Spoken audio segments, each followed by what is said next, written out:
What's going on, guys, and welcome back to another episode of the German Bear Podcast. And today we got the Bears Texans game preview. The Texans will face the Chicago Bears on Sunday, September 25th at 12 p.m. Central Time at Soldier Field. So the second home game of the season is coming up. And man, I'm just so excited for this matchup. I'm ready to talk some Bears football. Texans, one of my favorite non-Bears teams. I don't know why. I just like them over the last couple of years since just Bill O'Brien was gone and also Deshaun Watson. They became kind of cool to me. So I like their players. I like their coaches. So it will be a fun matchup overall. So let's get into this game breakdown for you guys. We'll have the typical four quarters with just straight up beginning with the upcoming opponent. Who are we facing? Then second quarter team comparison, third quarter keys to victory, and fourth quarter my predictions. But as always, let's start off with the injury report for both teams. The Bears have Dane Cruikshank, Ryan Griffin, Velus Jones Jr., and Roquan Smith on their injury report. All of them, all four did not practice, but I think besides Velus Jones Jr., all of the three guys will probably play. We'll have to see how that develops on today's practice. It's Thursday, and this episode will probably drop on Friday, so we'll probably know every single one of them at the game status, but at the moment, we'll have to work with that. I think Roquan would definitely play, but overall, it's not too bad of an injury report as long as Roquan actually plays. Like, if he's missing, that will be a huge piece. As for the Texans, we have also some non-participants. Malik Collins, defensive tackle, is dealing with some knee issues. He's a pretty good player for them. And also Jerry Hughes, great edge rusher for them, but he had just a veteran day off, so no problem with him. And then also Brevin Jordan, very young, talented tight end, is dealing with some ankle issues. That would be big. Him and Malik Collins would be the big misses for them if they're actually missing. As for the rest of it, it was lots of limited participants or full participants, but no big names right there. But Brevin Jordan and Malik Collins are definitely two names to look out for prior of that matchup. And with that being said, this leads us to the actual first quarter, which is the upcoming opponent, the Houston Texans.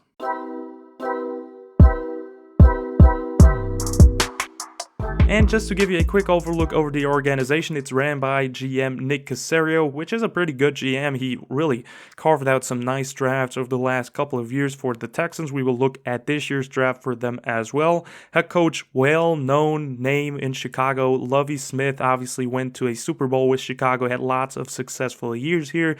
He's their head coach now, plays still very tough on defense, and he has a connection with Matt Eberflus. They go back to Matt Eberflus's coaching college days, so that's pretty cool. And then the OC, also a familiar face, Pep Hamilton, super good offensive coordinator and especially quarterbacks coach. He was also considered for the Bears OC job. The Bears went with Getsy, they went with Pep Hamilton, so it's also kind of a bit of a matchup to see who is better. And yeah, last year the Texans went 4-13, third in the AFC South. Not a great record, not a great year, but they were competitive and really found some players in the draft in 2021, like Davis Mills. I think he was drafted in the third round. Like, they got a good quarterback out of that potentially could be their franchise quarterback moving forward. He's really looking good so far. And with that, how did they build this year's roster? Let's go over the key losses first. There were really truly three key losses. First of all, young safety Justin Reed went to the Chiefs.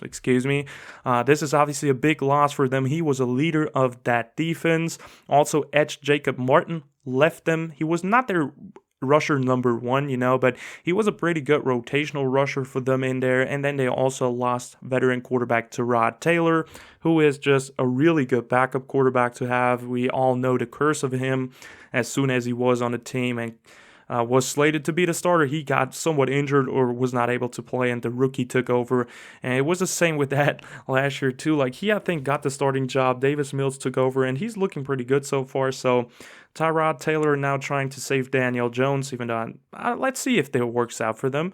Maybe, who knows? Tyrod Taylor magic. And that's all right for their key losses. As for their key retention/additions, they started off in free agency with cornerback Steven Nelson, one of my favorite players that would have potentially been an option for the Bears. He was definitely one of my candidates to be the cornerback number 2 next to Jalen Johnson if we obviously didn't draft Kyler Gordon, but he still would have been a great help at the moment with Kindle Vildor being CB2.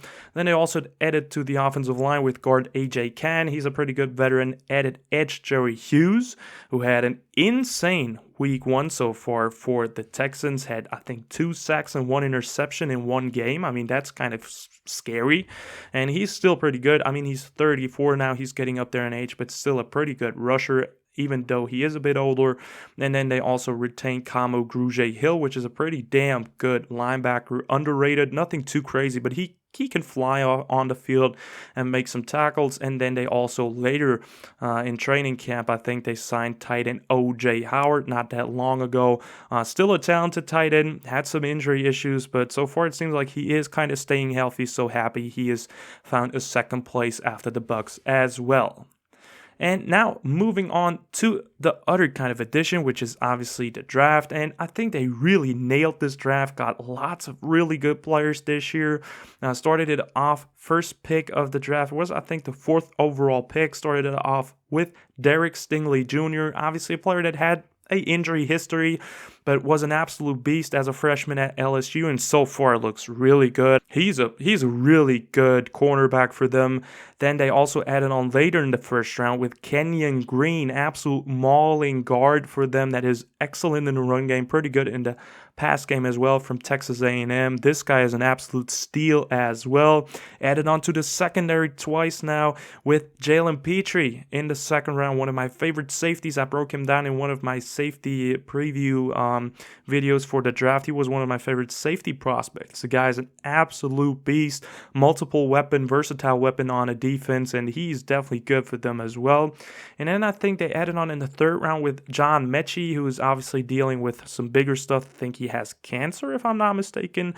Hopefully he gets a quick recovery and does well, so prayers to him. But he's a very talented player when he is on the field.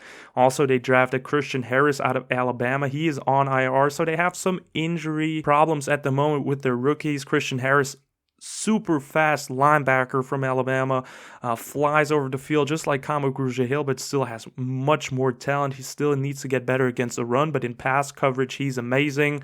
And then they also added up to the running back room in round number 4 with now their starting running back Dameon Pierce, really explosive, fast, elusive runner. So the Bears definitely have to be aware with him. Followed it up in round 5 with Thomas Booker, one of my favorite defensive tackles in the class. Would have been a late round 3 tech addition to the Bears potentially to develop in Matt Eberflus's system. He is really good out of Stanford. And then they finished it off in round 6 with Austin Deculus, which is just a veteran coming into the league. I think he was at LSU or at Cal. I'm not remembering it correctly, but the guy started so many games at college. It's absolutely insane.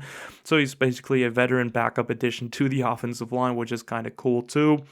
And yeah, overall, I mean, I think the Texans did a really good job at the draft, brought in very premier talent to their roster. We're talking about 3 guys starting already. John Mechie would have been a starter too. Christian Harris probably too. So pretty good draft overall, and they added really well over this entire offseason through free agency and the draft. Obviously not a complete roster at the moment, but still they have lots of talent and are definitely a team that you shouldn't underestimate. And with that being said, let's move on to the second quarter where we actually compare them to the Bears in our team comparison.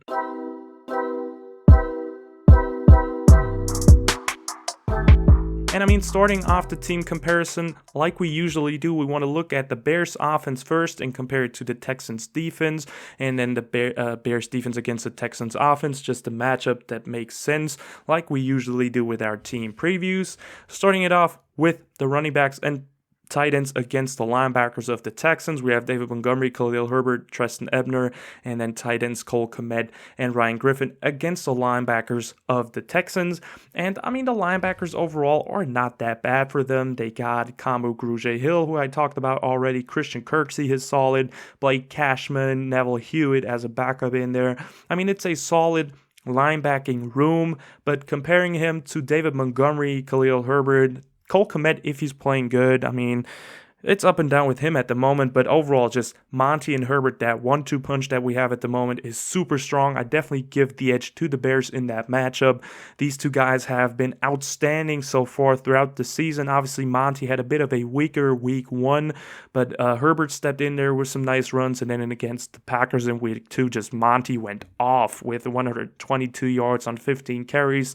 Absolutely dominated them, so definitely the Bears for me in that matchup. As for the wide receiver receivers versus the DBs of the Texans. I have to give this one to the Texans, honestly. I mean, so far the receivers haven't shown a lot. The biggest receiver so far is Equanimeous St. Brown, the receiver that we got from the Packers. I think he has 57 yards on 3, 4, 5 catches. I think only 3 catches so far. So the Bears haven't really spread the ball a lot. They have to get better at that. But at the moment, I give the edge to the Texans. They still have Mooney, EQ, Pringle, and Amir Smith-Marset, as well as Dante Pettis. But when we look at the DBs for the Texans, we're talking Steven Nelson, great player. Derek Stingley Jr., pretty good guy too at corner right there, you know.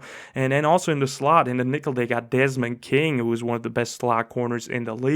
As for safety, got Jalen Petrie and Jonathan Owens. So really solid and especially talented secondary for them. I give them the edge for sure. And then as for the offensive line of the Bears against the D-line of the Texans, this one for me is kind of even. I know they have a talented defensive line. I really like Jonathan Grenard that they have right there, and also Jerry Hughes. They got a good rotation going with Malik Collins. Roy Lopez is a good run stuffer, and Thomas Booker. But the Bears also now this week will finally have Lucas Patrick back at center. He was seen snapping during practice on Wednesday, so he will probably be available for the Bears this week at center. Sam Mustipher, get him out of the lineup, and then we'll have a line with Larry Borum at right tackle, right guard Tevin Jenkins, then Lucas Patrick, Cody Whitehair, and Braxton Jones. That's a way better offensive line that also stops that rotating between Tevin and Lucas Patrick. Let's just Tevin dominate at right guard. So this is an even for me. I think they have some pretty good edge rushers that will give our young tackle some problems, but the interior should be dominated by the Bears this game. So this is even for me. As for Justin Fields against the defense of the Texans, I definitely give this one to Justin. He hopefully shows us a lot against them. This should be an easier game for him. He's not going up against the Packers defense or 49ers defense. This is an easier game, so he should be able to do a lot of good things against the Texans, running the ball, passing the ball, so I expect him to have a big game. As for the defensive matchup, starting off with the Bears D-line against the O-line of the Texans, and I mean, obviously they got one of the better tackles in the league in Laramie Tunsil. Then they got Justin McCray at guard with A.J. Cann on the other side. Center is Scott Quessenberry, and right tackle is Titus Howard. I think their guards are pretty solid. Kenyon Green in there, obviously, as well. First-round pick. Forgot to mention him. I'm not sure who starts for them, though, at the moment. But overall, I give the edge to the Bears defensive line. The Bears got one of the better defensive line rotations in the league, even I would say. Like, we got Dominique Robinson, 5th-round rookie, who's been amazing so far. Free agent addition, El-Quadim Muhammad is pretty good too. Then we have Travis Gibson, who just had 2 sacks against the Packers, who's amazing. And then Robert Quinn, obviously season sack record holder for the Bears now, had also a sack against the Packers. He is still really good. So I think I give the edge to the Bears in that matchup. Yes, Laramie Tunsil is good. Yes, Titus Howard is pretty solid as well. But overall, I give it just to the Bears because I love their rotation. And the interior for the Bears is pretty good too. Like, Justin Jones really showed some good stuff against the Packers as a run stuffer. One of the few people that could actually stop the run. So he was pretty good too. And I'm confident that they can win their matchups. As for the linebackers of the Bears against the running backs and tight ends for the Texans, I have to give this one to the Bears as well if Roquan Smith plays.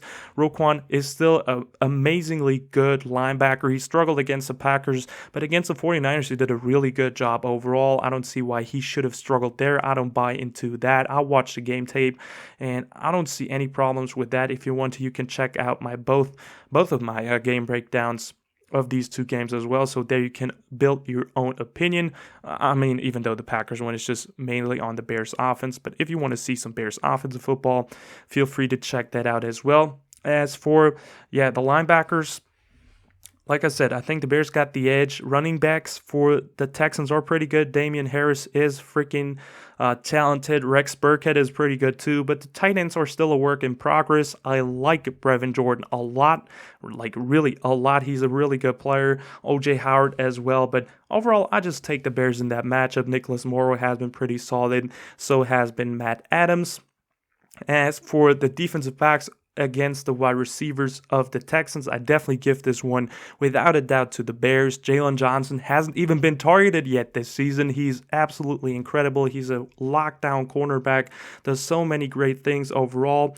And then we'll have as well. Kyler Gordon, who's been solid so far in his career, did some good stuff. And then obviously Kindle Vildor, which is kind of the insecurity on defense, but we can work around that. That's okay. And then safety Eddie Jackson, Brisker, they both played outstanding so far, had their ups and downs, but I think against a weaker opponent, they should be pretty good. And looking at the wide receivers for the Texans, I mean, we got Brandon Cooks, who is their star wide receiver, and he's super underrated, like one of my favorite receivers in the league. Guy is absolutely incredible, but I trust Jalen Johnson to lock him down. And then we're talking Nico Collins, third round pick in 2021. He's not bad. They also got Tyler Johnson from the Bucks, Philip Dorsett, Chris Moore. Like it's kind of like with the Bears, just with a kind of a better player than Mooney as the wide receiver one. Brandon Cooks is still a bit better than Mooney. He's just proven 1,000-yard seasons a lot in the league so far. I mean, I take EQ, Pringle, Velas, Amir Smith-Marset, and Dante Pettis over their group, but still, it's not that bad of a group, but still I'd take the DBs over these wide receivers any day of the week. As for Davis Mills against the Bears defense, I think Alan Williams will give him some looks that he's never seen before. I think he will do some cool stuff, and I think the Bears will take this matchup overall as well. Bears have a good pass rush, have a good secondary. We just have to defend the run, and I think it's a weaker O-line than the Packers and the 49ers ones, even though they have some really good linemen, don't get me wrong. But overall, I think the Bears will dominate in this matchup, hopefully will dominate in this matchup and make life hard on Davis Mills, so I'm giving the edge to the Bears as well. And that just means at the end that the Bears will win this matchup with, I think if I'm counting correctly, 7-1-1. So 1 even, 1 for the Texans, and 1, 2, 3, 4, 5, 6 matchup points, 7 matchup points for the Bears. No, it's 6. So 6-1-1.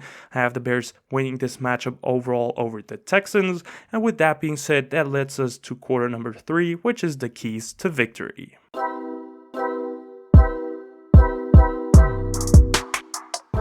And starting off the keys to victory, I have to start it off with the offense. And for me, the first key would just basically be limit the mistakes and execute the plays.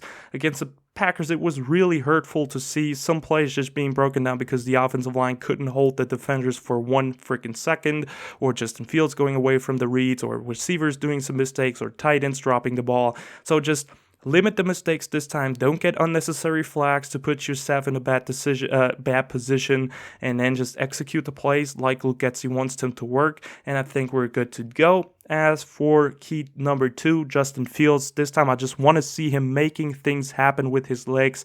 And can he make the big time throws against a weaker opponent? I think there will be more opportunities for him to throw it deep. He should have a bit more time.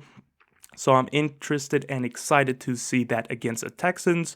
As for the defensive keys, first of all, control the run after last week, which was a horrible performance. They got some talented backs right there. So just control the run, shut them down. That would be a great performance and also is a big key to victory.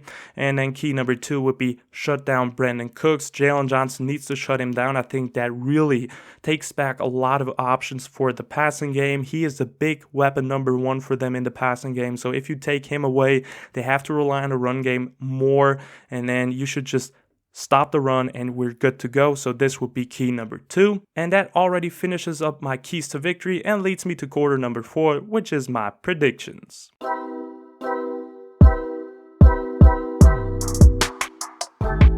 And starting off with the scoring prediction, I just simply have the Bears winning this one 27-17. I want to see some points. I think the offense would be able or will be able to score some points this week. They're hungry, they're angry after this loss to Green Bay, so hopefully they can make some magic happen and score over 20 points. Would be nice to see. And then just 17 points allowed by the defense. I truly believe in that. I believe the Bears will win this week and are the better team, so hopefully that comes through fruition. As for my team MVP predictions, offense, I have Darnell Mooney after having some bad 2 weeks now, not getting the ball. He's hungry for more. He wants the targets. I think Justin is about to target him more as well, and I think he will have a big game. As for the defense, I have Jalen Johnson. He has probably the toughest job right there, stopping Brandon Cooks, who's a damn good route runner, super fast. I love this guy, and I also love Jalen Johnson, so he's so underrated, hasn't been targeted for 2 weeks. Let's make it 3 weeks in a row, and I think Jalen Johnson will have an absolute outstanding performance. As for special teams this week, I'm going to kind of risk away saying Treston Ebner, the kick returner, hopefully gives us some good field positions after some bad decisions against the Packers. Maybe get it out of the end zone, it's okay, but this time he will break loose 1 to 2 bigger returns, maybe even a return touchdown, who knows, but this is my special teams MVP. So this is already the end of the video, guys. I hope you've enjoyed it. Definitely let me know in the comments down below your scoring predictions. Who do you think will win this matchup? As always, it was so much fun breaking down these matchups for you guys. Like and subscribe if you liked the video. Check out Instagram and Twitter if you want to as well. And as always, guys, bear down.